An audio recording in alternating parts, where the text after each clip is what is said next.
Hi everyone, my name's Chris Williams and welcome back to my listening project. Today I'm sitting in front of our fireplace, and really fire has held a lot of meaning for us humans here on earth for thousands of years. It's given us warmth, it's cooked our food, and it's also allowed us a really wonderful place for storytelling. Because over the years, as we sat around campfires or we sit in front of our fireplaces now, we just feel very comfortable talking about our stories. And storytelling is very important because through it, we can understand our past and we can create our future. Now, people ask me often, how can I become a really good listener? And the first thing I would say is, are you really serious? Because sometimes people say, I need to be a better listener, but it comes and it goes, and the real intent is not there. But if you're at a point in your life where you're saying, I really would like to be a better listener within myself to access that inner wisdom and guidance in that sacred space, or also with other people, I'd like to give you a good starting point. And it is about creating your own listening story. Because your story is as valuable as my story as someone else.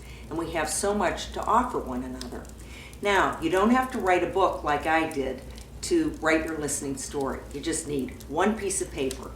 And on that piece of paper, divide it into 3 parts. And one part will say past, the other present, and the other future.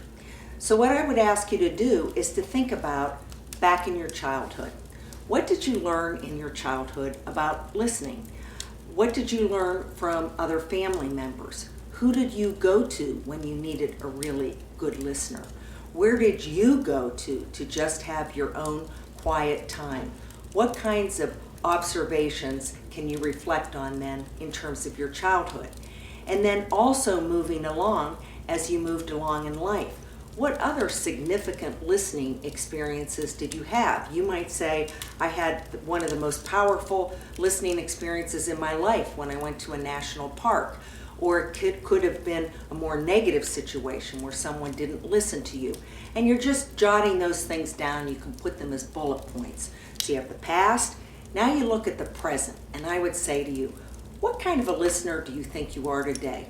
Without a lot of judgment and with no harshness, you're observing this and you're saying, how well can I get to that inner part of myself? And how well do I listen to others? And where's my comfort level with where I am right now?